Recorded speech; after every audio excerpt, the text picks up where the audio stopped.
Muy buen día, familia del reino, suscriptores, amigos todos y bueno, por supuesto, para los estudiosos del grupo de preceptos de Telegram, les habla Mercedes y bueno, pues hoy tendremos nuestra clase de la semana. En esta ocasión corresponde a la semana 51, la semana 52 para esta ocasión, para este Shabbat. Para el 23 de septiembre, que también te lo voy a dejar aquí en este video, corresponde la Parashat número 53 y la Parashat 54. La porción 54 corresponde para el 8 de octubre. Así que en este video te voy a dejar 4 estudios para que tú te administres con tus tiempos y bueno, también te prepares delante de la presencia de nuestro amado Padre Celestial y puedas tomar tus tiempos de devoción con Él. Y bueno, pues dando inicio a la semana 51 que corresponde al libro de Deuteronomio, capítulo 29, versículo 10 hasta el capítulo 30, versículo 20, y el nombre de esta porción es Nitzavim. Y esto lo que significa es estar, correspondiente por supuesto al primer versículo de esta porción, pero se refiere a que están de pie. Dice el versículo 10, hoy están todos ustedes en presencia del Señor su Dios, sus jefes, sus tribus, sus ancianos y sus oficiales, todos los hombres de Israel. En esta última renovación del pacto, antes de la entrada en la tierra prometida, están incluidos todos, también los que habían salido de Egipto y que no habían nacido dentro del pueblo de Israel. Y esa multitud mixta de la que habla Éxodo 12, era de otras nacionalidades, habían hecho la conversión en Egipto antes de comer el cordero de Pesaj, porque recuerda que ningún varón extranjero podía participar del cordero sin estar circuncidado en la carne, como lo vemos escrito en Éxodo 12, versículo 48 y 49. Los conversos de las naciones que han entrado en el pacto deben de ser tratados de la misma manera que los israelitas nativos y tienen la misma responsabilidad para cumplir los mandamientos. Avanzamos en el versículo 14 y 15, dice: y no hago solo con ustedes este pacto y este juramento, sino también con los que hoy están aquí con nosotros en la presencia del Señor nuestro Dios y con los que no están hoy aquí con nosotros. Esto nos enseña que este pacto incluye a los que no habían nacido todavía, lo cual se compara con la oración de Yeshua en Juan 17, 20, 21, donde dice: pero no ruego solo por estos, sino también por los que han de creer en mí por la palabra de ellos, para que todos sean uno, como tú, oh Padre, estás en mí y yo en ti, que también ellos estén en nosotros para que el mundo crea que tú me enviaste. El versículo 18 dice: no sea que haya entre ustedes hombre o mujer, familia o tribu, cuyo corazón se aleje hoy del Señor nuestro Dios para ir y servir a los dioses de aquellas naciones. No sea que haya entre ustedes una raíz que produzca fruto venenoso y ajenjo. Esta raíz de amargura es la idolatría de los antepasados de Abraham, como se ve en Josué 24, 2. También en Hebreos 12:15 dice: cuídense de que nadie deje de alcanzar la gracia de Dios, de que ninguna raíz de amargura brotando cause dificultades y por ella muchos sean contaminados. La raíz de amargura de la cual se habla aquí se refiere a la idolatría, al igual que en el texto de Deuteronomio, y de acuerdo con la segunda regla de interpretación de Peshat, es que se saca esta conclusión. En el versículo 19 dice: y sucederá que cuando él oiga las palabras de esta maldición, se envanecerá diciendo, tendré paz, aunque ande en la terquedad de mi corazón, a fin de destruir la tierra regada junto con la seca. Esto debe de ser entendido para sumar las faltas involuntarias a las faltas conscientes. En el versículo 28 dice, y el Señor los desarraigó de su tierra con ira, con furor y con gran enojo, y los arrojó a otra tierra hasta hoy. Esto es una referencia a las 10 tribus que tendrán que permanecer en otra tierra hasta que venga el siglo venidero. El versículo 29 dice que las cosas secretas pertenecen al Señor nuestro Dios, pero las cosas reveladas nos pertenecen a nosotros y a nuestros hijos para siempre, a fin de que guardemos todas las palabras de esta ley, de esta Torá. Así que esto nos enseña que tenemos la responsabilidad de transmitir a nuestros hijos todas las cosas que el Padre Eterno nos haya revelado.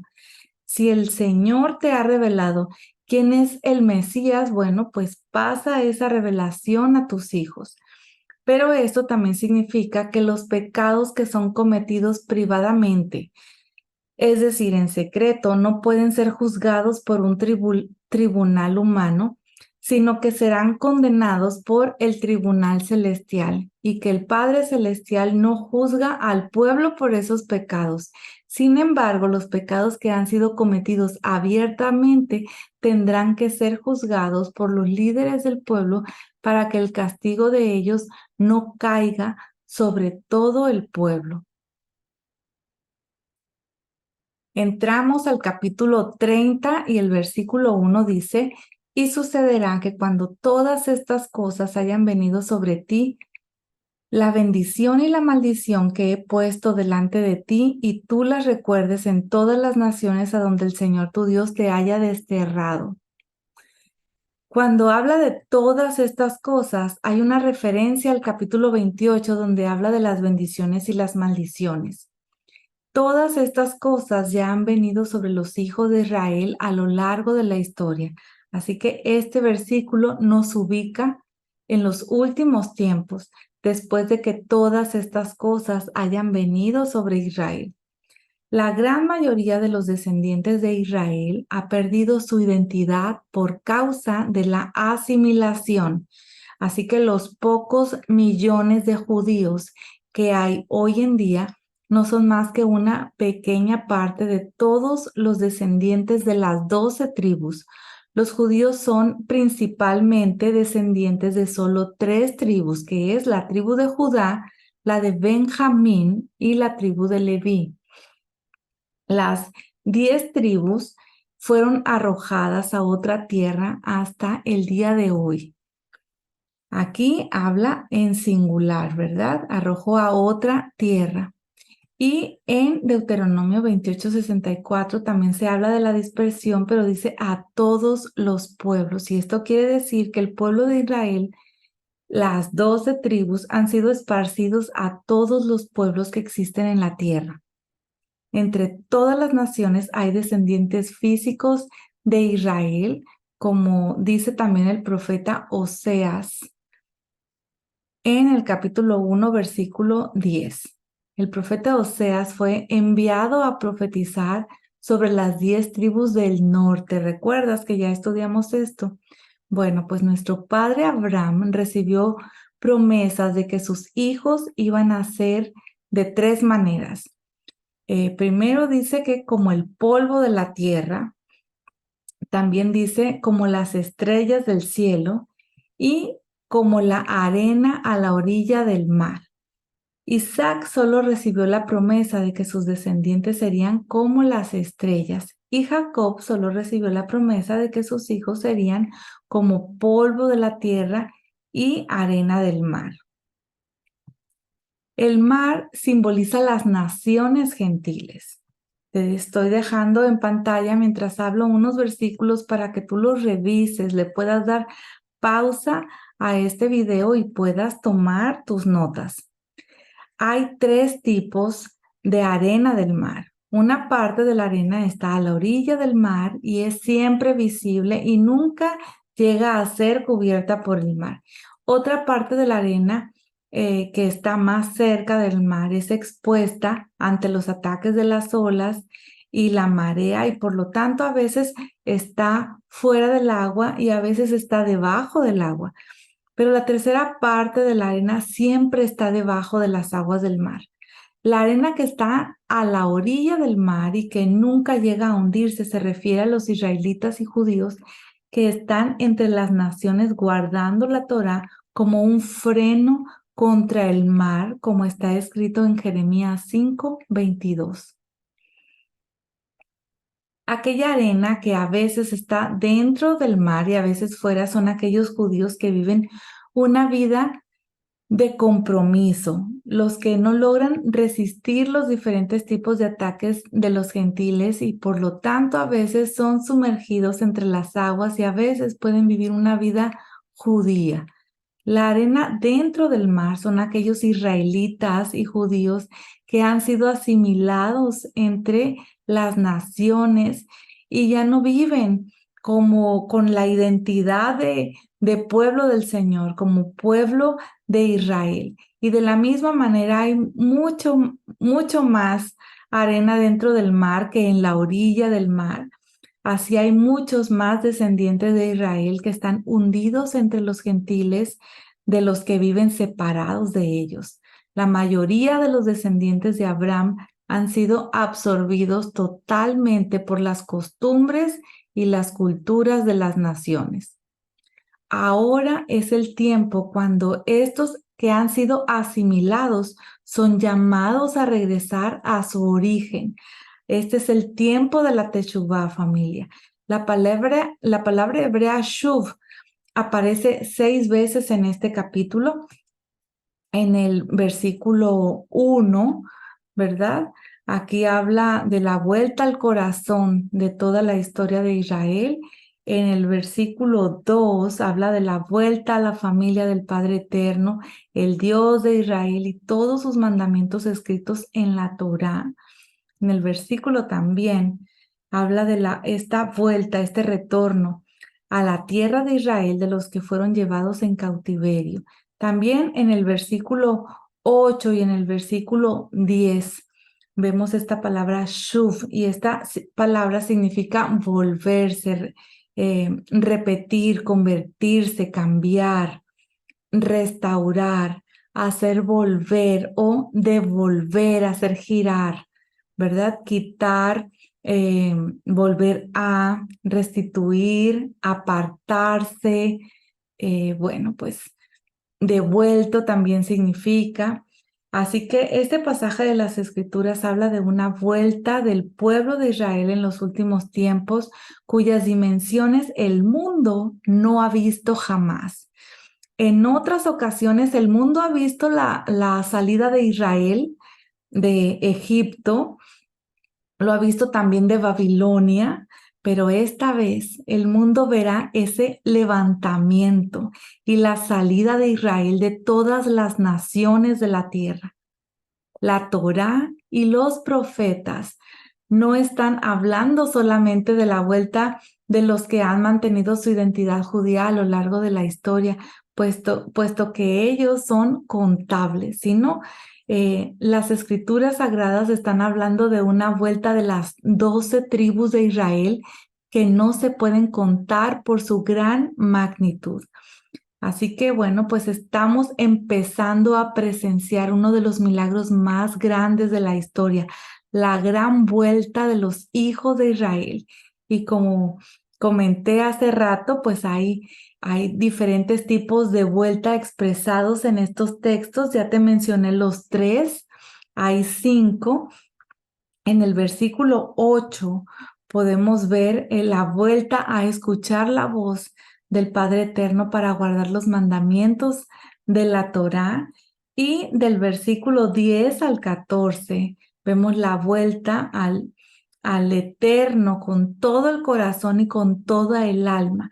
Y este es el programa de redención de Israel que el Padre Eterno tiene para este tiempo. Si analizamos esta profecía, vemos que que está hablando de los descendientes de Israel que han experimentado las maldiciones que están escritos en el capítulo 28 de Deuteronomio y que viven fuera de la tierra de Israel y que no han tenido la historia de Israel presente en su corazón y que no han estado amando al Señor, al Creador, con todo su corazón y con toda su alma, y por eso no le han obedecido guardando sus mandamientos. Así que bueno, pues el primer tipo de vuelta, lo primero que sucede en estas personas en este tiempo que son visitadas por el Mesías, por Yeshua, es que se empiezan a identificar como hijos de Israel. Entran en una especie de crisis de identidad, haciéndose la pregunta de quién soy. Ya no se sienten excluidos del pueblo de Israel. Se dan cuenta de que han sido engañados por un sistema que les ha dado una identidad falsa, separada de Israel. Así que ahora se identifican con la historia del pueblo de Israel y así llegan a cumplir el texto de Deuteronomio 31, donde habla de que todas estas cosas que han venido sobre Israel volverán a estar en el corazón de los que están haciendo teshuvá, de los que están haciendo este retorno, esta vuelta en los últimos tiempos. No, esta es una vuelta a la identidad de israelita. No hay nada que pueda, familia, parar esta sensación interior de ellos. Están enfrentando, de hecho, una oposición religiosa, pero ¿sabes qué? No les importa ser humillados o malinterpretados, perseguidos, maltratados, calumniados. No les interesa con tal de que puedan volver a casa. Saben que lo que está pasando dentro de ellos es obra divina y en medio de sus temores e inseguridad hay algo en el interior que les está dando ánimo, que les está infundiendo esta fuerza y este ánimo para seguir adelante. Y esta fuerza es interna y es más poderosa que todas las oposiciones externas.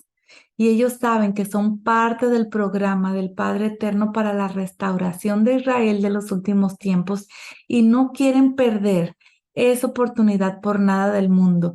Están dispuestos a dar sus vidas por amor a este rabino, a este maestro, Yeshua de Nazaret, redescubierto como el verdadero Mesías de Israel, que un día dio su vida por ellos para darles herencia entre su pueblo. Tienen un grito en su interior que dice: tu pueblo es mi pueblo y tu Dios es mi Dios. Y este es el cumplimiento de la primera vuelta expuesta en este texto, la vuelta al corazón de la identidad de la historia del pueblo de Israel. Y bueno, estamos en el versículo 2, es el segundo tipo de vuelta de la cual se habla, es la vuelta a la familia del Padre Eterno, el Dios de Israel, y a todos sus mandamientos escritos en la Torá. En primer lugar, se trata de entrar en una relación mucho más profunda con el Padre Eterno, al tener la revelación de las Escrituras desde el punto de vista hebreo. Su forma de pensar va cambiando de manera que van entendiendo la palabra escrita como nunca antes. Es como si un velo se hubiese caído de la mente y ahora pueden ver la grandeza del Padre Eterno y respetar su Torá de una manera muy profunda. Son concientizados, ¿verdad?, de que el Padre Eterno no puede cambiar sus palabras, ni cambiar ni anular sus pactos y sus mandamientos. Lo que fue verdad hace más de 3,500 años sigue siendo verdad ahora. Ya no son vistos como algo del pasado, estos mandamientos, sino como algo sumamente actual y aplicable a la vida diaria hoy. Y surge en ellos un deseo muy profundo de estudiar y aprender cómo cumplir los mandamientos que aplican a la vida personal, familiar y comunitaria. Y avanzamos al versículo 3 está hablando primero de una vuelta al Padre Eterno y a toda su Torá, incluyendo el mandamiento que habla de creer en Yeshua, que fue este profeta como Moisés. Como Moisés en muchos aspectos, pero sabemos que Yeshua tiene mayor gloria. Esto lo sabemos. El que vuelve al Padre Celestial le hace caso y él ha dado y sigue dando testimonio acerca de su hijo Yeshua. Y el que escucha al Padre viene a Yeshua. Y el que no viene a Yeshua no le está haciendo caso al Padre Celestial. Y el que rechaza a Yeshua como Mesías está rechazando al Padre Eterno que le ha hecho Mesías y Señor. La vuelta al Padre Celestial en los últimos tiempos implica, por lo tanto, la vuelta a la Torá viviente, que es Yeshua HaMashiach. Y cuando esto suceda, entonces nuestro Padre Eterno hará un gran milagro. Los llevará a la tierra que fue prometida a la descendencia de Abraham, Isaac y Jacob. El versículo 4 nos enseña que el movimiento de restauración de la herencia a los descendientes de Israel tiene que empezar en los lugares más lejos de la tierra de Israel. Como la semilla de los hijos de Israel fue sembrada desde la tierra de Israel hasta los confines del mundo, ahora ha llegado el momento de la gran cosecha, de la cual se habla en los profetas, hasta que todo el mundo vea que el que dispersó a Israel también lo recogerá sin dejar a ninguno fuera. Te tomará, dice ahí. Si tus desterrados están en los confines de la tierra, de ahí el Señor tu Dios te recogerá, te tomará. Y esta expresión puede ser entendida como una referencia al segundo paso matrimonial, según la tradición hebrea, el casamiento llamado Nisuín, que son elevaciones, y la kaj, que es tomar. Cuando la mujer es tomada e introducida bajo la jupá en la casa del padre del novio, aquí vemos cómo la boda del cordero es anunciada aquí en la Torá. Y esta boda se hará en Jerusalén y será celebrada durante 1000 años. Avanzamos hasta el versículo 6 que dice, y además el Señor tu Dios circuncidará tu corazón y el corazón de tus descendientes para que ames al Señor tu Dios con todo tu corazón y con toda tu alma, a fin de que vivas. Ya hemos hablado de esto en otra ocasión y por eso solo vamos a destacar en este momento que se trata aquí de la eliminación definitiva del Yetzer Hara, de la inclinación al mal. Y esto se cumplirá cuando finalmente el pueblo de Israel sea visitado por el Mesías, por Yeshua, en su segunda venida. Este versículo también dice, a fin de que vivas. Y aquí se refiere a la vida eterna como resultado de la circuncisión definitiva del corazón. Avanzamos a Deuteronomio 30, versículo 8. Dice, y tú volverás a escuchar la voz del Señor y guardarás todos sus mandamientos que yo te ordeno hoy. Entonces el Señor tu Dios te hará prosperar abundantemente en toda la obra de tu mano, en el fruto de tu vientre, en el fruto de tu ganado y en el producto de tu tierra, pues el Señor de nuevo se deleitará en ti para bien, tal y como se deleitó en tus padres. Dice el versículo 10, si obedeces a la voz del Señor tu Dios, guardando sus mandamientos y sus estatutos que están escritos en este libro de la Torá, y si te vuelves al Señor tu Dios con todo tu corazón y con toda tu alma. Aquí están incluidos todos los 613 mandamientos que van a ser guardados durante el reino mesiánico.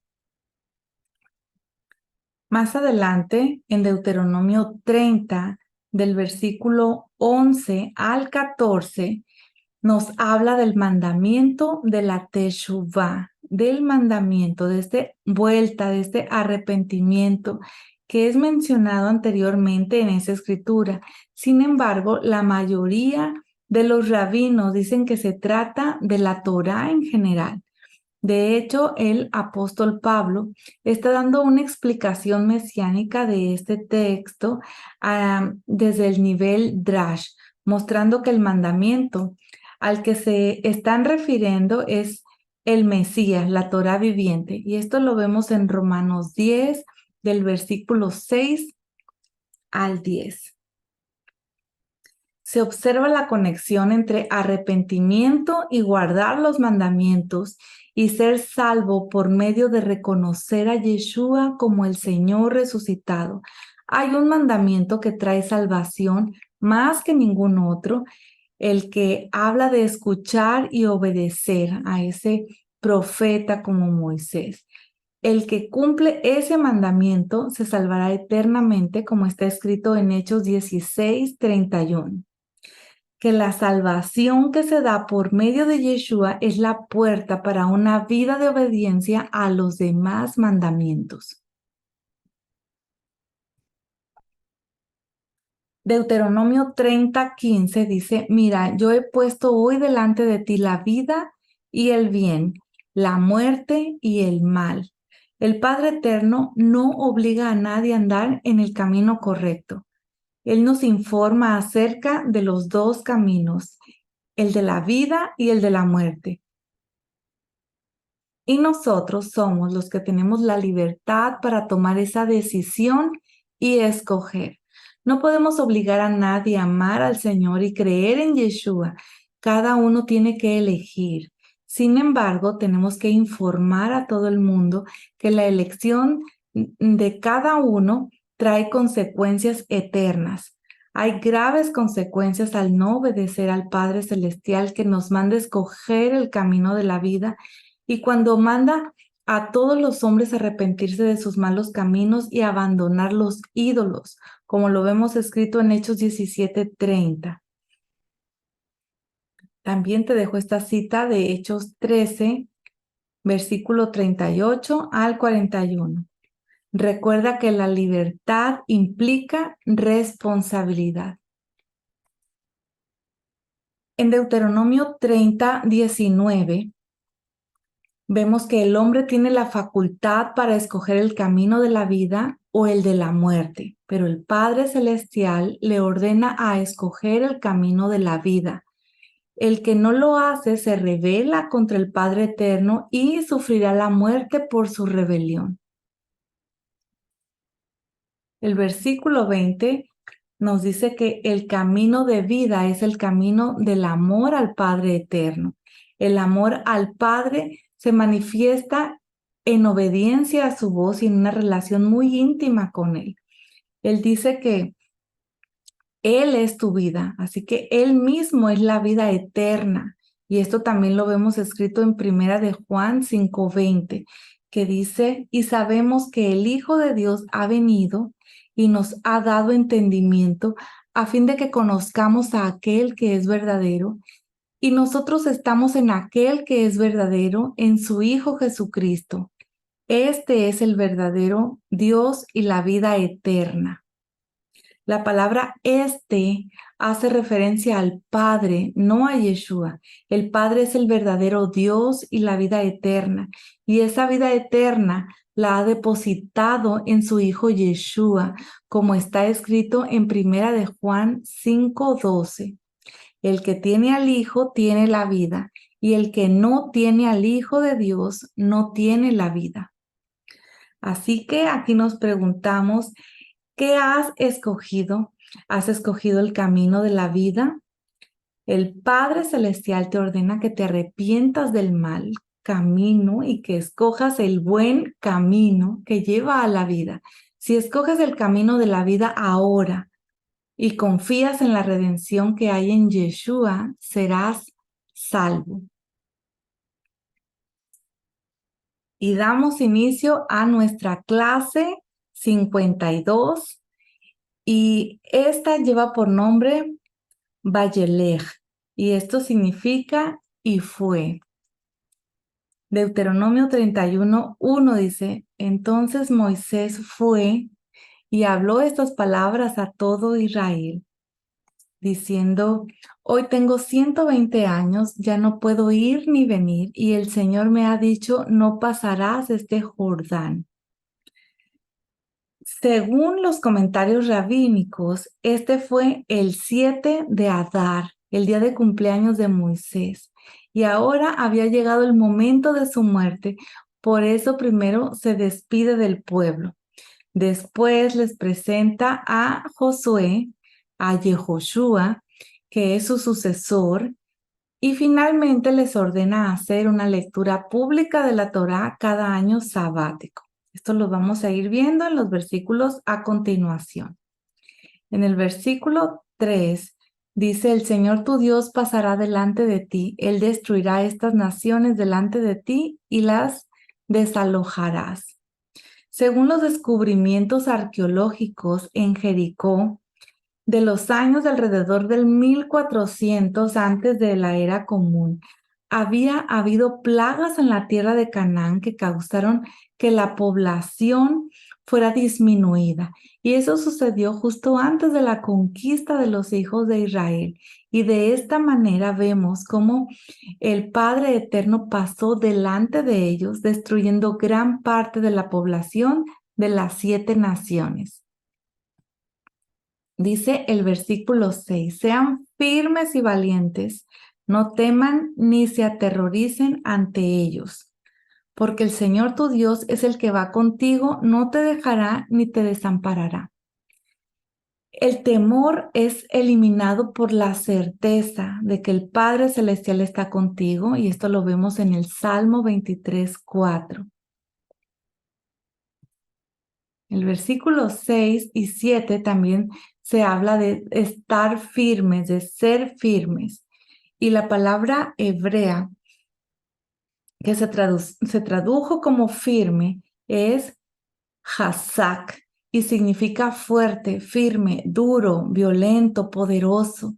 La fuerza es una fuerza de resistencia interior que permite al hombre no desanimarse y que, como decimos, se eche para atrás, ¿verdad? En esos momentos de crisis. La firmeza es necesaria para poder cumplir los mandamientos en momentos de oposición. La firmeza es necesaria para poder vencer en los momentos de ataque. Cuando hay tentación para sentirse desanimado, es importante mantener la firmeza para poder seguir adelante y ver la mano sobrenatural de nuestro Padre Eterno. En 1 Corintios 15:58 dice, por tanto, mis amados hermanos, estén firmes, constantes, abundando siempre en la obra del Señor, sabiendo que su trabajo en el Señor no es en vano. También te dejo esta cita en Efesios 6, del versículo 10 al 18, que habla precisamente de lo mismo. Y también esta cita en Mateo 10:22, Mateo 24:13, Marcos 13:13. Firmeza, valentía, resistencia, perseverancia. Todas estas cosas, incluyendo la constancia, paciencia y fidelidad, son ingredientes que tienen que estar presentes en un líder y en un pueblo que va a cumplir los mandamientos del Padre Eterno en un mundo que está lleno de oposición. Lo contrario de tener fe es retroceder, y el que retrocede recuerda que pierde su alma. Así que avanzamos a Deuteronomio 31:8, dice, el Señor irá delante de ti. Él estará contigo, no te dejará ni te desamparará. No temas ni te acobardes. Josué, mejor dicho, Yehoshua. Yehoshua es el nombre hebreo de lo que se tradujo en español como Josué. Así que Yehoshua necesitaba ser afirmado para que tuviera plena convicción de la presencia y de la intervención divina en la misión que se le había encomendado. Su confianza no podía estar puesta en sí mismo, sino en el Padre eterno. El versículo 9 dice: Moisés escribió esta Torá y la dio a los sacerdotes hijos de Leví que llevaban el arca del pacto del Señor y a todos los ancianos de Israel. Esto nos muestra el concepto de que la Torá fue entregada a las 12 tribus de Israel y nadie puede decir que solo tiene que ser cumplida por la tribu de Leví. La Torá no fue dada para ser guardada en el arca solamente o solamente para los hijos de Leví, sino para ser usada, para ser leída todos los días y aplicada en la vida diaria de todo Israel. Aquí dice que la dio a los sacerdotes y a todos los ancianos. Así que la Torá no está en el cielo, está en las manos de los hombres. Ya no se puede añadir ni quitar nada. Los sacerdotes, los levitas, tienen la mayor responsabilidad de guardar y de enseñar la Torá al pueblo. Luego cae la responsabilidad sobre los ancianos de todo Israel. Y esto nos enseña también que la interpretación de la Torá no es un asunto privado, sino es importante consultar y escuchar la interpretación de los sabios de Israel que han hecho a lo largo de la historia. También te voy a dejar esta cita en Malaquías 2, del 4 al 7. Y avanzamos al versículo 10 y 11 de Deuteronomio 31, que dice: Entonces Moisés les ordenó al fin de cada 7 años durante el tiempo del año de la remisión de deudas en la fiesta de los tabernáculos, cuando todo Israel venga a presentarse delante del Señor tu Dios en el lugar que Él escoja, leerás esta ley delante de todo Israel a oído de ellos. Los rabinos enseñan que el rey tenía que leer ante el pueblo desde el principio del libro de Deuteronomio. Y otros comentarios rabínicos dicen que no se leía todo el libro, sino solo extractos seleccionados. El tema central de esos textos es el compromiso con el Padre Eterno para cumplir sus mandamientos y mantenerse fiel al pacto y aceptar la recompensa y el castigo divino. La fiesta de las cabañas o de los tabernáculos, o como se le ha llamado las enramadas, es una sombra profética del tiempo del reinado mesiánico, lo que conocemos como el milenio.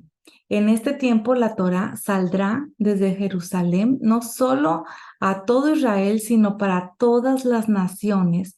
Y esto lo vemos escrito en Isaías 2, del versículo 2 al 4. También te dejo estas otras citas en Miqueas, en Isaías 42, porque estas enseñanzas de la Torá se harán a los líderes de todas las naciones en la fiesta de Sucot, cuando estarán obligados a estar presentes en Jerusalén de año en año, y esto lo vemos escrito en Zacarías 14, versículo 16 y 17.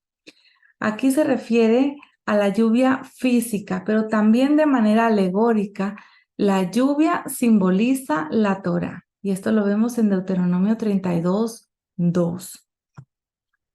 En el versículo 12 de Deuteronomio 31, vemos que también las mujeres, los niños y los forasteros que se han convertido al Señor necesitan oír y ser instruidos en la Torá. El versículo 13 nos dice: y sus hijos que no la conocen la oirán y aprenderán a temer al Señor su Dios mientras vivan en la tierra donde ustedes van, cruzando al otro lado del Jordán para poseerla. El temor del Padre Celestial es uno de los ingredientes más importantes en nuestra relación con Él, y ese temor es producido por la lectura de la Torá. Los hijos que escuchan cuando sus padres leen la Torá en su casa aprenderán a temer al Padre Eterno, como también lo vemos escrito en el Salmo 78, versículo 5 al 7, que dice: porque él estableció un testimonio en Jacob y puso una Torá en Israel, la cual ordenó a nuestros padres que se enseñaran a sus hijos, para que la generación venidera lo supiera, aun los hijos que habían de nacer, y estos se levantaran y lo contaran a sus hijos, para que ellos pusieran su confianza en Dios y no se olvidaran de las obras de Dios, sino que guardaran sus mandamientos. El versículo 14 y el versículo 16 de Deuteronomio 31, aquí vemos que se habla de la muerte, ¿verdad? De la muerte de Moisés. También se habla de dormir y de levantarse. En estos dos versículos, la muerte de un justo es vista como un sueño. El hecho de que la Torá use la expresión de levantarlo justamente después del anuncio de la muerte de Moisés es interpretado por los sabios rabínicos como una referencia a la resurrección. Y este es uno de los lugares donde la Torá habla de la resurrección de los muertos. Y aquí te dejo en pantalla esta otra cita en Daniel 12:2. En Deuteronomio 31:18 vemos que este versículo se refiere al exilio romano, es decir, con los edomitas. El versículo 19 dice: ahora pues escriban este cántico para ustedes y tú enséñaselo a los israelitas, ponlo en su boca para que este cántico me sea por testigo contra los israelitas. Este cántico fue escrito como un testimonio contra los hijos de Israel para enseñarles la gravedad de la apostasía y de la idolatría. Y este cántico se encuentra en el capítulo 32. Es un cántico profético que revela la historia futura de Israel. El final es glorioso, con una victoria completa sobre los enemigos. Versículo 21 dice: y sucederá entonces que cuando muchos males y tribulaciones vengan sobre ellos, este cántico declarará contra ellos como testigo, pues no lo olvidarán los labios de sus descendientes, porque yo conozco el plan que ahora están tramando antes de que los traiga a la tierra que juré darles. Comentarios rabínicos interpretan esta palabra en referencia a toda la Torá, no solo al cántico de Moisés. Es decir, que la Torá no será olvidada completamente de la descendencia de Israel. Y es posible que Moisés haya cantado esta canción basándose en la escala hebrea. Y de esta manera esa escala fue enseñada a Israel para nunca más ser olvidada. Esa escala no ha sido olvidada por los descendientes de Israel. Por lo tanto, los que cantan las canciones de Sión deben de aprender a utilizar la escala hebrea, que si tú no la conoces, yo te recomiendo que busques esta canción Hava Nagila, porque esa canción está construida a base de esta escala. Y bueno, voy a postear esta canción en el grupo de Telegram, en el grupo de preceptos, para que la puedan escuchar. Deuteronomio 31:24 dice: cuando Moisés terminó de escribir las palabras de esta ley en un libro hasta su conclusión, este versículo nos enseña que Moisés escribió todo el texto de los 5 libros, lo que conocemos como Humash o Pentateuco. Pero los comentarios rabínicos, existe diferentes opiniones acerca de la última parte de la Torá que habla de la muerte y del entierro de Moisés. No saben si verdaderamente fue escrita por él, porque algunos dicen que pudo haber sido Yehoshua, o como lo conocemos en español, Josué. Algunos dicen que pudo él escribir esa parte, pero otros piensan que el Padre Celestial dictó todo para que Moisés de esta manera escribiera esta última parte de antemano. Y bueno, pues en esta parashá, por supuesto que también vemos alusiones al Mesías y bueno, pues en este versículo 2 y 3, cuando habla de no pasar el Jordán y que será Josué o Yehoshua el que pasará el Jordán, tanto Moisés como Yehoshua, recordemos que son sombras proféticas del Mesías.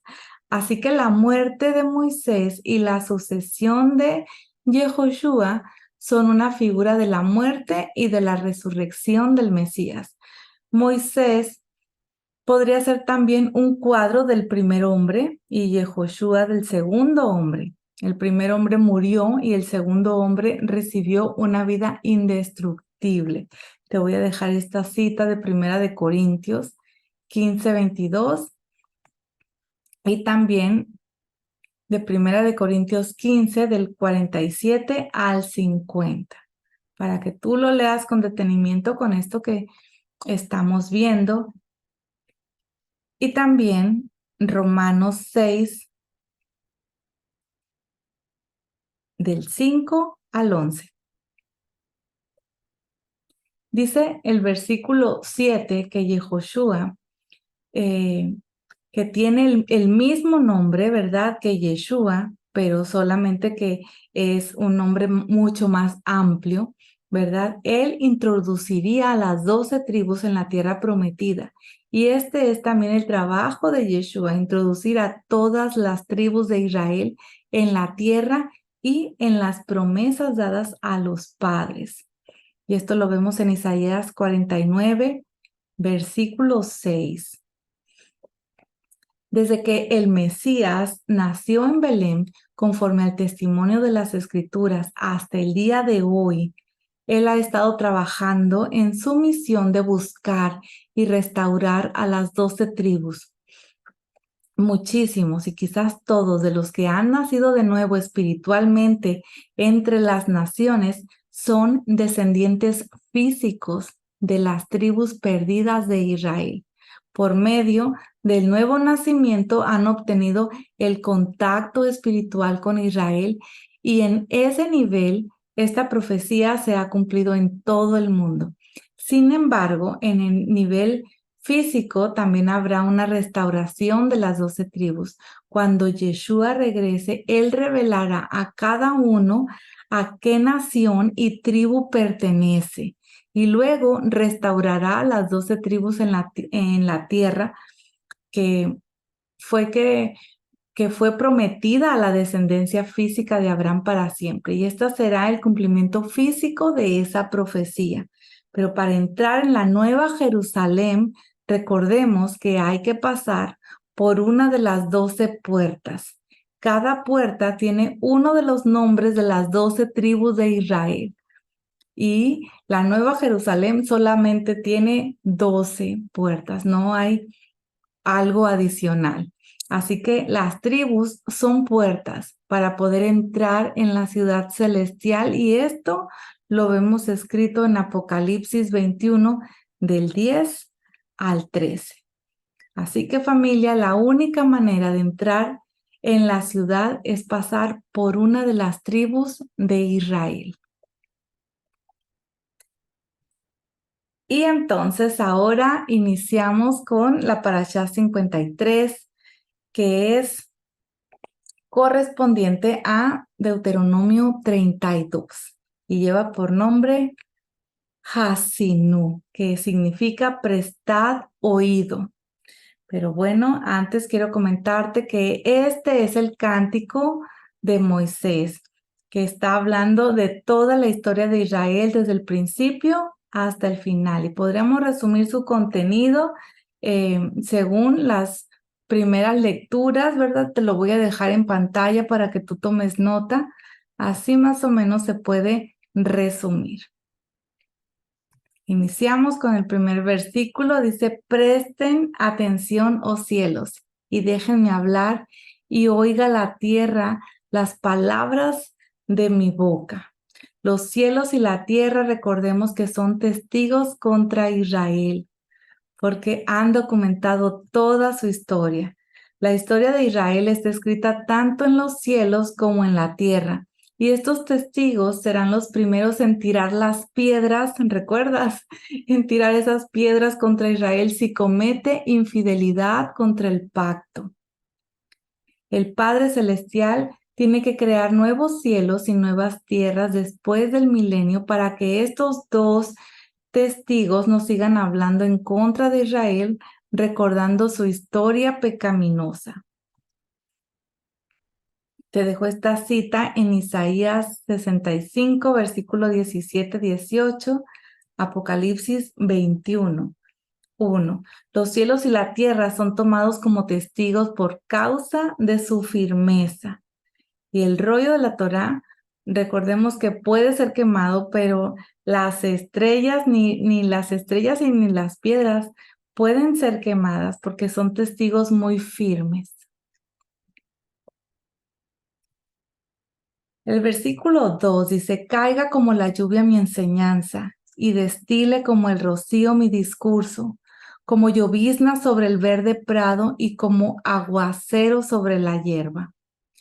La lluvia representa la Torá escrita que viene directamente del cielo en cantidades que se pueden medir. El versículo 3 dice, porque yo proclamo el nombre del Señor, atribuyan grandeza a nuestro Dios.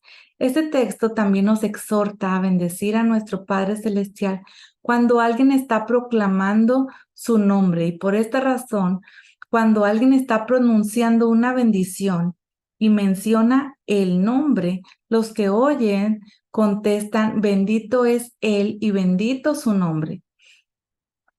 Lo dicen en hebreo, Baruch Hu u Baruch Shemo.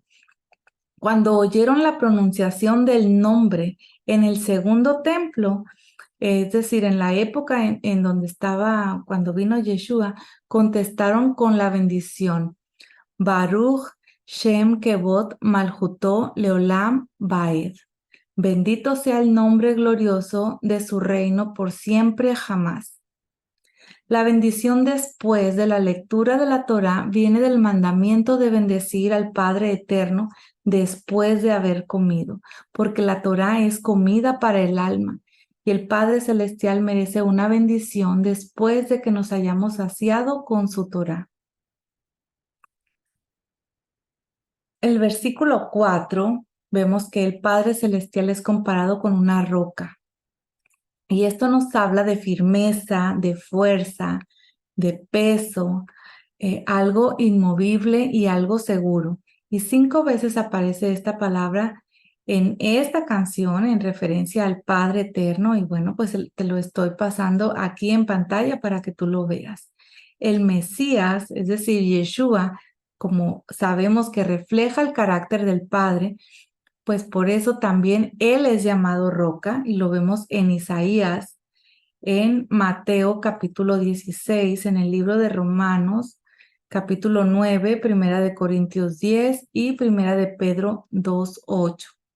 Según la costumbre judía, este versículo de Deuteronomio 32:4 es recitado en tiempo de luto junto con Jeremías 32:19. Versículo 5 de Deuteronomio 32. Aquí vemos que la corrupción no es del Padre Celestial, sino de sus hijos. Una generación que es perversa, una generación pervertida. Dices, no son sus hijos debido a los defectos de ellos, son una generación perversa y torcida. Yeshua, de hecho, está citando esta palabra en Mateo 12:39 y Mateo 16:4. Deuteronomio 32:6 dice, ¿así pagan ustedes al Señor, oh pueblo insensato e ignorante? ¿No es Él tu Padre que te compró? Él te hizo y te estableció. El Padre Celestial sigue llamándose Padre incluso de los hijos perversos. Si un israelita peca, no deja de ser hijo del Padre Celestial y siempre hay un camino de vuelta. pero si sigue en el pecado sin arrepentirse, con el tiempo perderá el derecho de ser hijo por haber elegido voluntariamente ese camino. Y bueno, pues esto te dejo la referencia de Lucas 15:24. Versículo 7 dice: acuérdate de los días pasados, considera los años de todas las generaciones. Pregunta a tu padre y él te lo hará saber, a tus ancianos y ellos te lo dirán. Este versículo, junto con el texto de Deuteronomio 17, del 8 al 13, son la base para la autoridad de los jueces dentro del pueblo del Señor. Según los comentarios rabínicos, el padre se refiere a los profetas que son llamados padres. Los ancianos hacen referencia a los sabios. Versículo 8. Este versículo se entiende como que las fronteras de las naciones fueron fijadas según la cantidad de israelitas. El Mesías dijo que, según a lo que está escrito en Mateo 5:18, y de acuerdo a lo que también está escrito en Tito 1:2, nosotros sabemos entonces que durante el reino mesiánico Israel tendrá que obtener todo el territorio desde el río de Egipto hasta el río Éufrates. El versículo 10 nos hace una referencia al momento del encuentro entre Dios e Israel en el desierto, especialmente en el Sinaí. Allí el pueblo fue rodeado y obtuvo conocimiento al entrar en el pacto con el Padre Celestial. Israel es la pupila del ojo del Padre Eterno de manera alegórica, ¿verdad? Y el texto dice literalmente la pupila de su ojo. El ojo es un lugar más sensible del cuerpo humano y lo que más se protege. Así que si alguien intenta tocar la pupila del ojo del Padre Celestial, será severamente castigado. Esto lo vemos en el Salmo 17, también en Zacarías 2 y en Proverbios 7. Deuteronomio 32:13. Aquí se refiere a la tierra de Israel, que es vista como un lugar más alto del planeta.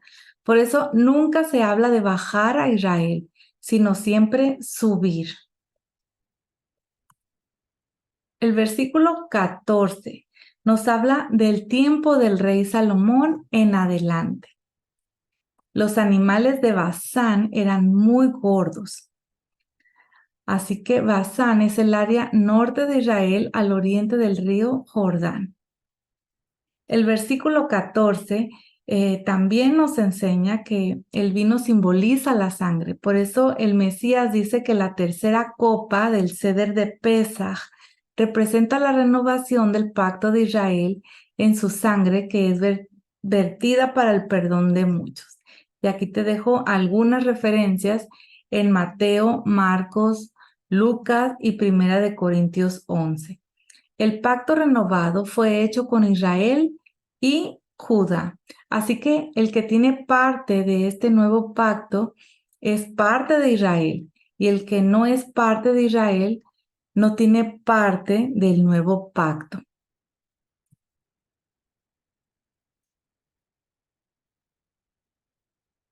Deuteronomio 32:15.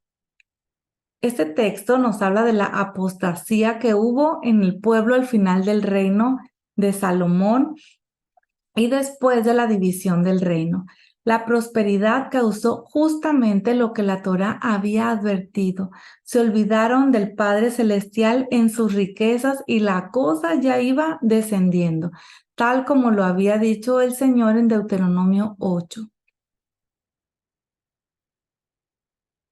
Versículo 20.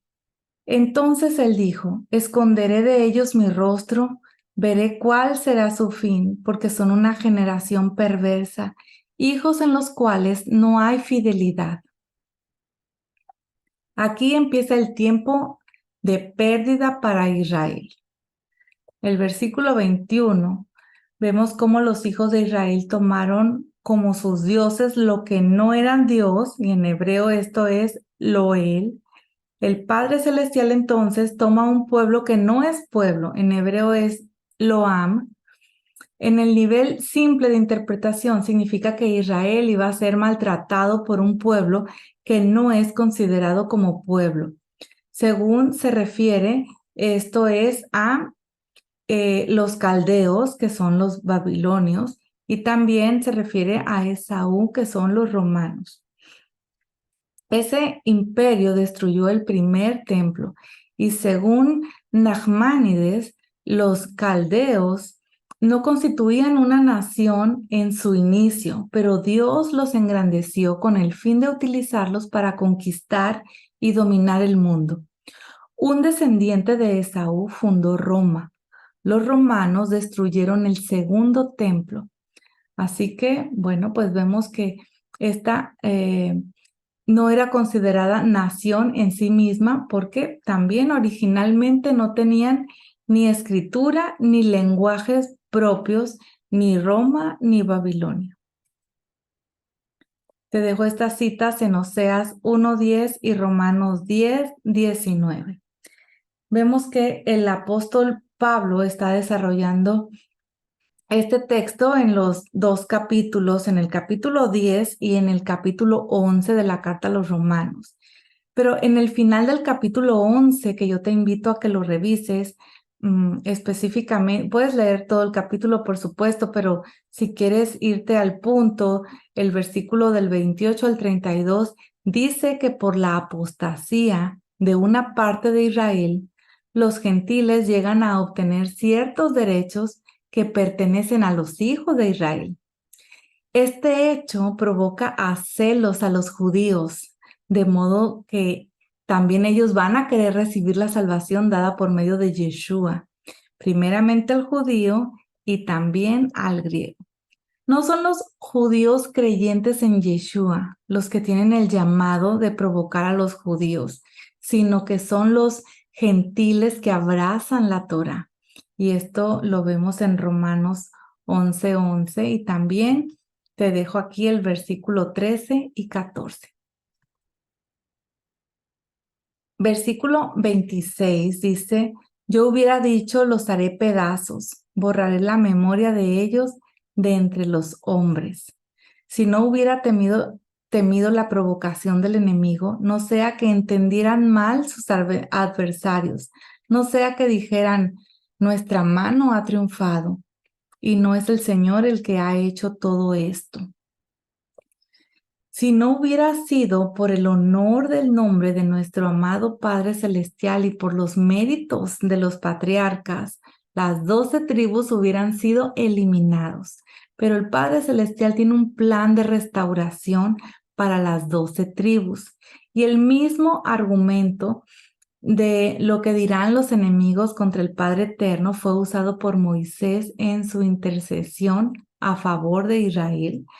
Te recuerdo la cita de Números, capítulo 14, te lo estoy dejando en pantalla, también Deuteronomio 9:28, y te dejo esta cita de Ezequiel 36, del 20 al 23.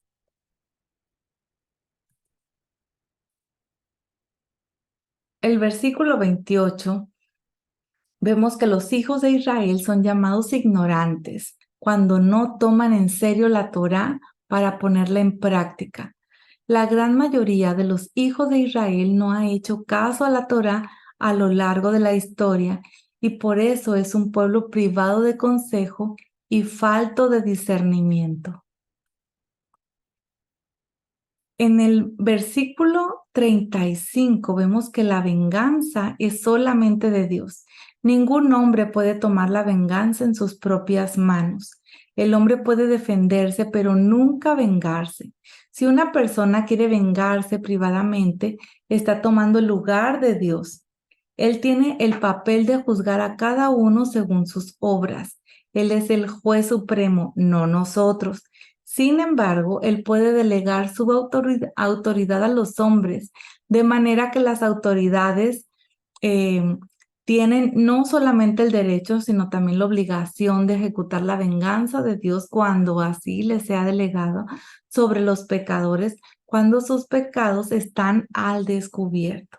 te dejo esta cita de Romanos 12, también de Hebreos 10, del 28 al 31. Versículo 36. Vemos que a partir de este momento empieza el proceso de restauración del pueblo agobiado por los enemigos y las maldiciones por causa de sus pecados. Cuando el poder de Israel sea destruido, vendrá el Mesías como un guerrero libertador.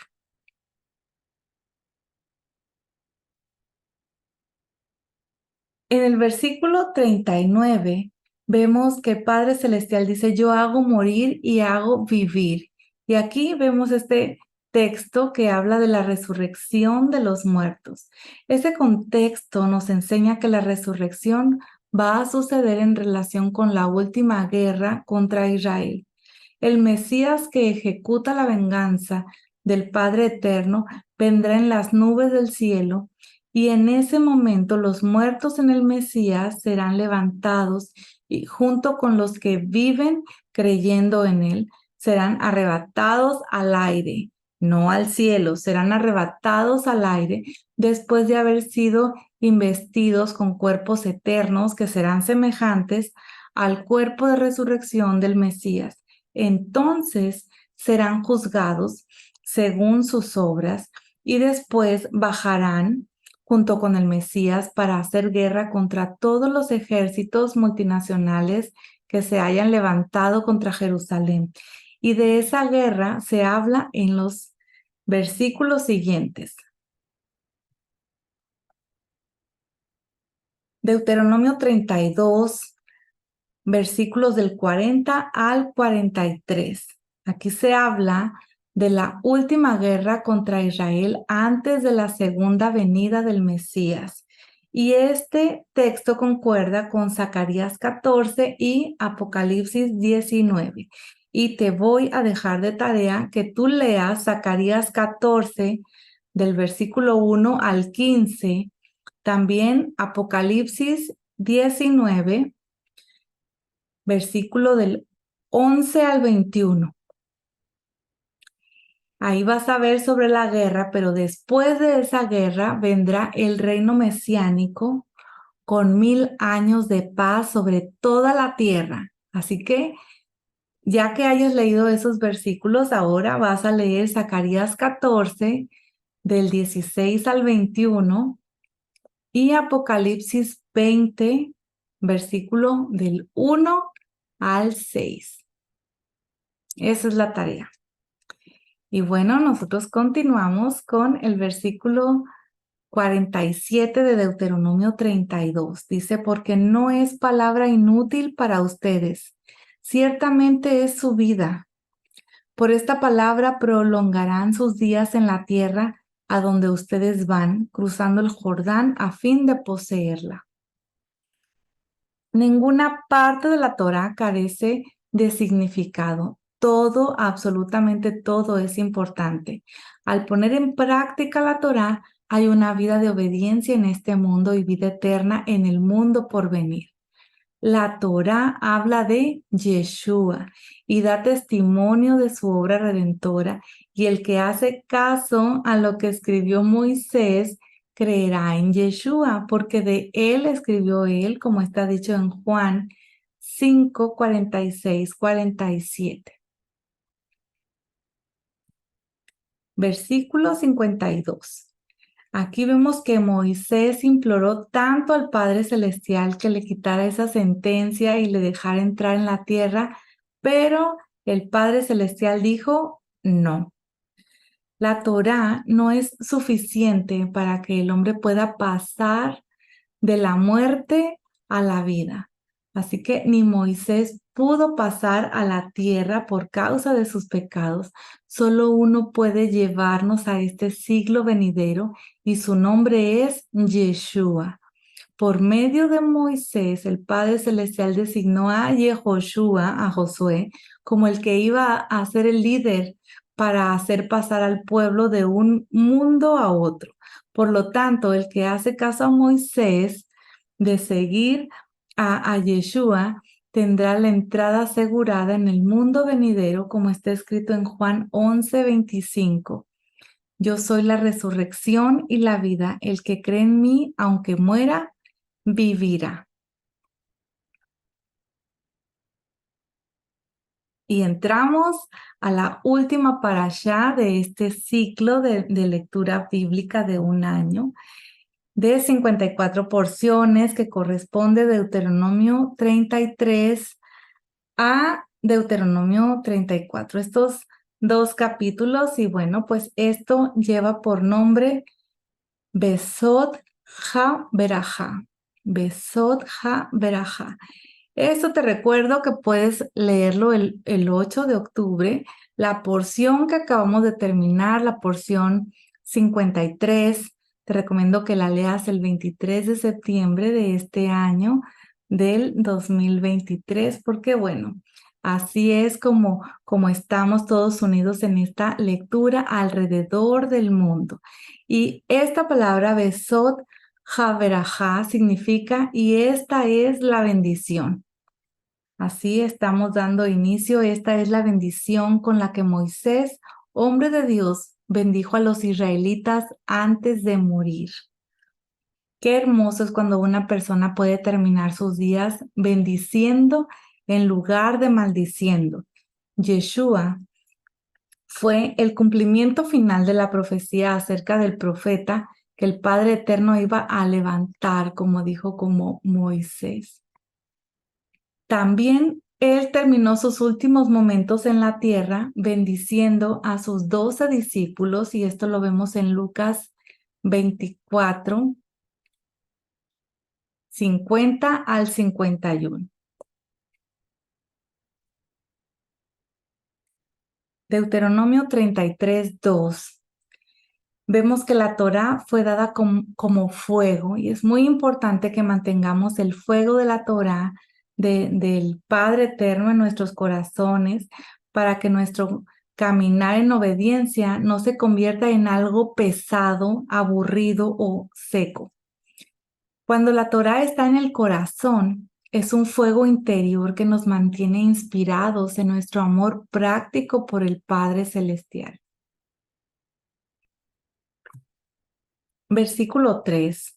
Vemos que los pueblos significan aquí las 12 tribus. El pie hace referencia a estar de pie en el monte Sinaí, y los santos son los que reciben las palabras del Padre Eterno, como también está escrito en Apocalipsis 14, 12. Vemos que el cumplimiento de los mandamientos es lo que produce la santidad.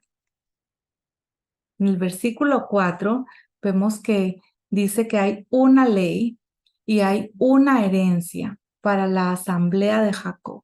La Torá es una herencia para la asamblea de Jacob. Cuando un gentil se convierte al Dios de Israel por medio de Yeshua, el Mesías también recibe la herencia de la Torá, como está escrito en Hechos 26, versículo 17-18. Y también lo vemos escrito en Gálatas 3:29, que dice: y si ustedes son de Cristo, si ustedes son de Mashiach, entonces son descendencia de Abraham, herederos según la promesa. Versículo 5 y versículo 6, vemos que Rubén había cometido un pecado mortal al acostarse con la concubina de su padre, pero por causa de su arrepentimiento tuvo la oportunidad de vivir. Rubén pudo ser perdonado a base de lo que el Mesías Yeshua iba a hacer por medio de su sacrificio, porque según el orden levítico no había ningún sacrificio que podía cubrir ese tipo de pecado. Te dejo la cita en Hechos 13 y en Romanos 3, del 23 al 26. Vemos que por causa de la muerte de Yeshua, Rubén podía obtener el perdón de su pecado mortal y ser el primer heredero de la tierra. Él fue el primero que recibió su terreno entre las tribus, y como su territorio estaba fuera de las fronteras principales de la tierra prometida, necesitaba una bendición especial para no ser eliminado por los enemigos de Israel. El versículo 7 leemos que dice, en cuanto a Judá, esto dijo, escucha, oh Señor, la voz de Judá y tráelo a su pueblo. Simeón, recordemos que no fue mencionado específicamente en la bendición de Moisés. Él obtuvo una herencia dentro del territorio de Judá. Por esto se puede encontrar su nombre escondido en la palabra escucha, que recordemos que en hebreo es Shema. Es una bendición sobre Judá. Simeón viene de la raíz Shema. Como la ira de Simeón y de Leví fue maldecida por su padre Jacob, no obtuvieron territorios propios en la herencia de la tierra, como está escrito en Génesis 49:7. La tribu de Simeón fue un instrumento para traer una plaga en Israel por causa del pecado con las hijas de los madianitas. Esto lo vimos en Números 25. Y la tribu de Leví, recordemos que se arrepintió del pecado de su ancestro, pero la tribu de Simeón no lo hizo. Por eso no fue mencionado en las bendiciones finales de Moisés. Dice aquí, escucha, oh Señor, la voz de Judá. Judá es un intercesor. Muchos de los reyes de la tribu de Judá han clamado al Padre Eterno y han recibido respuestas, como por ejemplo David, Salomón y varios otros. Recordemos también que de la tribu de Judá salió el Mesías Yeshua, el mayor intercesor de Israel. Él lleva casi 2000 años orando delante del Padre Celestial por los hijos de Israel según el orden de Melquisedec. Dice también este versículo, y tráelo a su pueblo. Eso es una referencia a los momentos cuando los jóvenes de la tribu de Judá estarían haciendo la guerra. Hay una oración para que vuelvan sanos y salvos. Judá fue la tribu que iba en la brecha en la conquista de la tierra prometida. También es una referencia a la segunda venida del Mesías. Moisés pide que sea traído de vuelta a su pueblo, el judío. Versículo 8 y 9, aquí podemos ver que dijo, de Leví dijo. No está escrito y a Leví dijo, sino de Leví. Moisés está hablando delante del Padre Eterno. Los Tumim y Urim son del Padre Eterno. El texto puede ser entendido de manera que fue el Padre que puso a prueba a Leví en Masá y Meribá. Pero Leví es la tribu sacerdotal. El Tumim y el Urim fueron colocados dentro del pectoral del juicio del sumo sacerdote. Ello nos habla de un carácter perfeccionado que cumple con la voluntad del Padre Eterno de corazón. Eso es lo más importante para los que se acercan al Padre Eterno. Para los hijos de Leví, los reclamos de nuestro Padre Celestial son más importantes que los reclamos de su propia familia, de sus padres, hermanos e hijos. El Padre Celestial tiene que ser el primero en nuestras vidas. Y esto no significa que no hay que cuidar a la familia, claro que no. Significa que al cuidar a los familiares, lo estamos haciendo por causa del Padre Eterno, que nos ha mandado honrar a los padres, respetar al esposo, amar a la esposa, enseñar a los hijos la Torá. Así que esto hace que el Padre Eterno no sea solamente el primero en nuestras vidas, sino que Él lo sea todo en nuestra vida.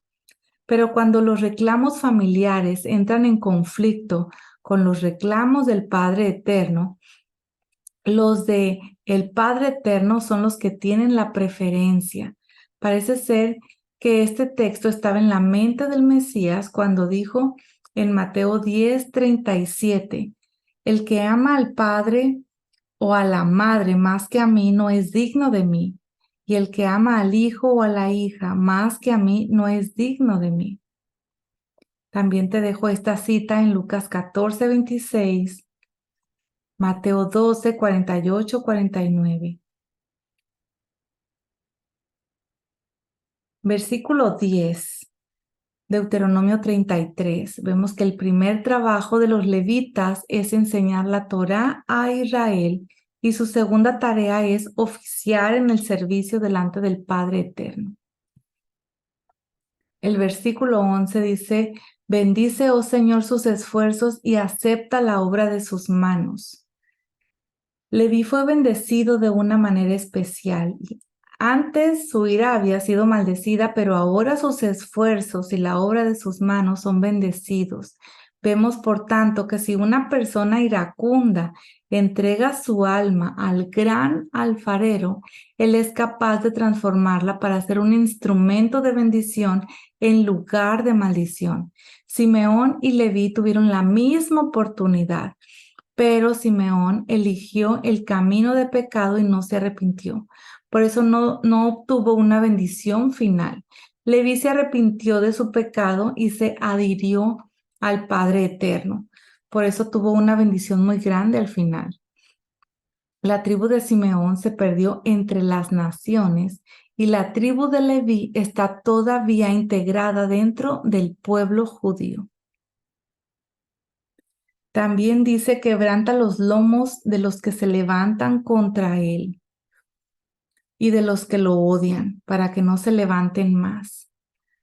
Los macabeos que se levantaron contra las fuerzas griegas de Siria durante el segundo siglo antes de la era común fueron levitas. Los griegos no lograron derrotarlos y se estableció esta dinastía de los Hasmoneos, que luego duró hasta la invasión romana. El versículo 12, vemos que Benjamín es hijo de Rachel, es llamado el amado. Fue el único hijo de Israel que nació en la tierra de Israel y también fue el único que no estaba en el complot de vender a José, su hermano. Por esto, el lugar del templo fue establecido en el territorio de Benjamín. Dos grandes personajes han salido de Benjamín y uno es el rey Saúl y el otro es el apóstol Pablo. Benjamín tiene una bendición para ser protegido de una manera especial. Él necesitaba de esa bendición en el momento cuando su tribu estaba a punto de ser exterminada dentro del pueblo, según lo que está narrado en Jueces 21. La tribu de Benjamín está todavía en el pueblo judío. Deuteronomio 33, versículo del 13 al 16. Vemos que por haber sido el salvador de los hijos de Israel, José recibió el mejor territorio de la tierra, cosechó lo que había sembrado. El versículo 17, aquí se habla del primer líder de la nación después de Moisés, que es, como hemos dicho, Yehoshua. En español le pusieron Josué. Vemos que era majestuoso y poderoso como el primogénito del toro para poder conquistar a los pueblos de la tierra prometida. El búfalo hace referencia a Gideón, que logró traer grandes victorias a Israel. Este texto también hace referencia a las dos tribus de Efraín y Manasés, que eran los líderes de las 10 tribus que fueron desterrados y sembrados entre todas las naciones del mundo, hasta los confines de la tierra. Ellos representan a los hijos de Israel, que son comparados con la arena del mar que no se puede contar. Más adelante, en el versículo 18 y 19, aquí hay un ejemplo hermoso de la fraternidad entre dos hermanos, que es la tribu de Zabulón y la tribu de Isaacar, que están colaborando con la obra del Padre Eterno. Los dos estaban viviendo cerca del mar. Zabulón era menor que Isaacar, pero en este texto es mencionado primero por causa de su amor práctico para sostener a su hermano en los estudios de la Torá. Y ese mérito lo colocó por encima de su hermano mayor. Así que estos dos estaban trabajando juntos para la extensión de la Torá. Según los comentarios rabínicos, los de Isaacar contribuyeron con 200 personas para el gran Sanedrín a lo largo de la historia de Israel, como está escrito en Primera de Crónicas 12, del 32 al 33. Versículos 20 al 21. Aquí vemos que Gad recibió su territorio en el lado este del río Jordán, junto con Rubén y la media tribu de Manasés. Ese territorio estaba sufriendo la amenaza constante de invasiones enemigas. Por esta causa, Gad necesitaba una bendición especial para poder resistir. Este texto muestra que él era tan poderoso que podía cortar tanto el brazo como la cabeza de su enemigo en un solo golpe. Además, la tribu de Gad recibió la honra de estar en la primera fila durante la conquista de la tierra junto con Yehoshua. Esto lo puedes ver en Deuteronomio 3. Deuteronomio 33, 22. Las tribus que son comparadas con un león son aquellas que tendrían su territorio como fronteras junto a los enemigos. Pero Dan en esta ocasión es mencionado como un pequeño cachorro de león. Necesita una ayuda especial por parte del Padre Eterno para poder resistir al enemigo. Versículo 23, vemos que Neftalí recibió su porción junto al mar de Kineret, el mar de Galilea. Allí tendría muchas riquezas por la pesca. Además, este valle es conocido por sus buenos frutos. Versículo 24 y 25. Aser. Vemos que fue bendito con hijos. Él creció con 11,900 personas entre los dos censos en el desierto, y muchas de las hijas de Aser fueron muy bellas, y varias de ellas se casaron con sacerdotes y luego con la familia real davídica. Dice aquí, moje su pie en aceite. El territorio de Aser tenía muchos olivos. Y también dice, y tan largo como tus días será tu reposo. Tenemos el ejemplo de una persona muy anciana de la tribu de Aser, que fue Haná, que estuvo sirviendo en el templo cuando Yeshua fue presentado como niño, según está escrito en Lucas 2, del 36 hasta el 38.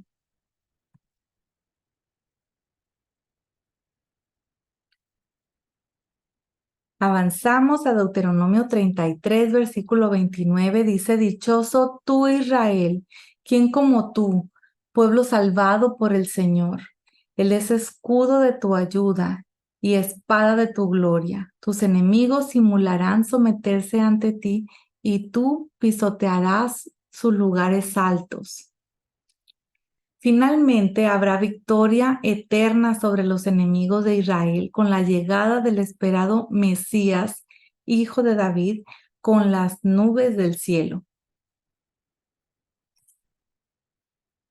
Entramos al capítulo 34 de Deuteronomio, dice, y subió Moisés desde la llanura de Moab al monte Nebo, a la cumbre de Pisga que está frente a Jericó, y el Señor le mostró toda la tierra, Galad hasta Dan, todo Neftalí, la tierra de Efraín y de Manasés, toda la tierra de Judá hasta el mar occidental.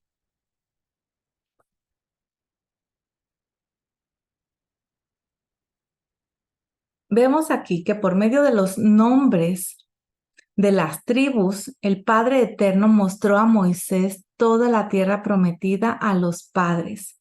Así que él ya supo de antemano dónde estaría cada tribu más adelante, incluso que la tribu de Dan iba a conquistar un territorio en el norte. Y esto puedes revisarlo en Jueces 18. El versículo 3 dice, el Negev y la llanura del valle de Jericó, la ciudad de las palmeras hasta Zoar. Esta palabra, zoar, significa insignificante. El Padre Celestial le mostró a Moisés todo hasta lo más insignificante de la geografía. En el versículo 6 vemos que Moisés fue sepultado por el Padre Eterno después de una lucha angelical contra Satanás. Esto lo vemos en Judas 9. También vemos que fue sepultado frente a Bet Peor. Aquí te dejo la cita de Judas 9. Recordemos lo que ya comenté con anterioridad, que hay diferentes comentarios sobre los versículos del 5 al 12, si fueron escritos por Josué después de la muerte de Moisés o si fueron dictados por el Padre Celestial directamente a Moisés, como el resto del rollo de la Torá, como lo vemos escrito en Deuteronomio 31:24. No hubiera sido difícil para Moisés escribir estas palabras de la misma manera como las anteriores por el dictado del Padre Eterno. Pero bueno, vemos en esta cita que estamos revisando, Deuteronomio 34:6, que Moisés fue sepultado enfrente del lugar donde los hijos de Israel pecaron con las hijas de Moab. Esto lo vimos en Números 25 y nos enseña que el pueblo recibió el perdón de ese pecado. Cada vez que el Padre Eterno ve ese lugar, se acuerda del pecado, pero al mismo tiempo se acuerda de aquel Moisés, como también el Mesías, que estaban dispuestos a dar sus vidas para que el pueblo pudiera ser perdonado. Deuteronomio 34:7 dice, aunque Moisés tenía 120 años cuando murió, no se habían apagado sus ojos ni había perdido su vigor. Según la tradición, dice que Moisés murió en el día de sus 120 cumpleaños, el Shabbat 7 de Adar del año 2488. Dice el versículo 9, y Josué, hijo de Nun, estaba lleno del espíritu de sabiduría porque Moisés había puesto sus manos sobre él y los israelitas le escucharon e hicieron tal como el Señor había mandado a Moisés. La imposición de manos tiene dos funciones principales, la transmisión y la instalación. Cuando Yehoshua o Josué fue instalado en su ministerio, también recibió la transmisión del espíritu de sabiduría por medio del cual podía dirigir al pueblo de la muerte de Moisés.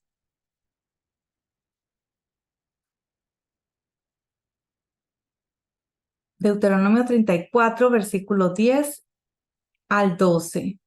Dice, desde entonces no ha vuelto a surgir en Israel un profeta como Moisés, a quien el Señor conocía cara a cara. Nadie como él, por todas las señales y prodigios que el Señor le mandó hacer en la tierra de Egipto, contra Faraón, contra todos sus siervos y contra toda su tierra, y por la mano poderosa y por todos los hechos grandiosos y terribles que Moisés realizó ante los ojos de todo Israel. Obviamente, todo esto excluye a Yeshua, que está en otro nivel, no comparable con Moisés o los demás profetas, como lo vemos escrito en Hebreos 1, del 1 al 3, que dice, Dios, habiendo hablado hace mucho tiempo, en muchas ocasiones y de muchas maneras a los padres por los profetas, en estos últimos días nos ha hablado por su Hijo, a quien constituyó heredero de todas las cosas, por medio de quien hizo también el universo. Él es el resplandor de su gloria y la expresión exacta de su naturaleza, y sostiene todas las cosas por la palabra de su poder. Después de llevar a cabo la purificación de los pecados, el Hijo se sentó a la diestra de la majestad en las alturas. Solamente Él pudo hacerlo, no Moisés. Y también quiero leerte Hebreos 3, versículo del 3 al 6, que dice, porque Jesús ha sido considerado digno de más gloria que Moisés, así como el constructor de la casa tiene más honra que la casa, porque toda casa es hecha por alguno, pero el que hace todas las cosas es Dios. Moisés fue fiel en toda la casa de Dios como siervo para testimonio de lo que iba a decir más tarde.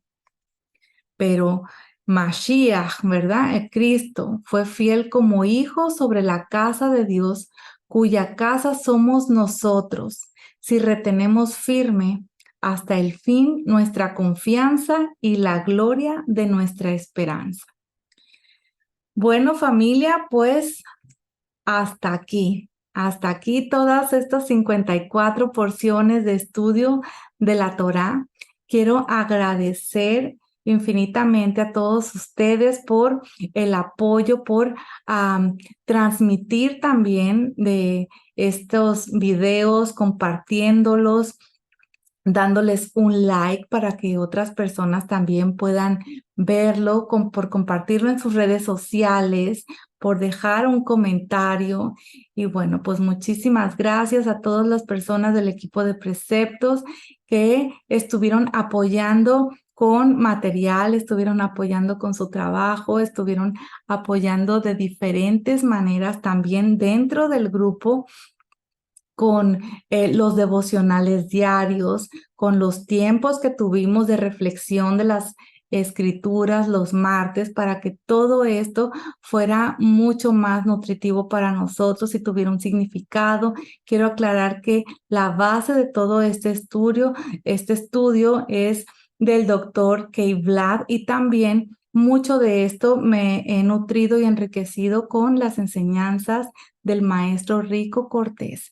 Así que continuemos todos adelante, avancemos, continuemos con el estudio de la Torá y bueno, estemos preparados en este tiempo de Techuvá, hagamos lo que nos corresponde y entremos en estas festividades y la convocatoria de Sukkot, estemos con un corazón listo y dispuesto para recibir de nuestro Madre Padre Celestial, y también hacernos presente en su convocatoria, dándole honra y honor, ¿verdad?, a su nombre. Me despido y bueno, no sin antes desearles a todos muchas bendiciones. Bye bye.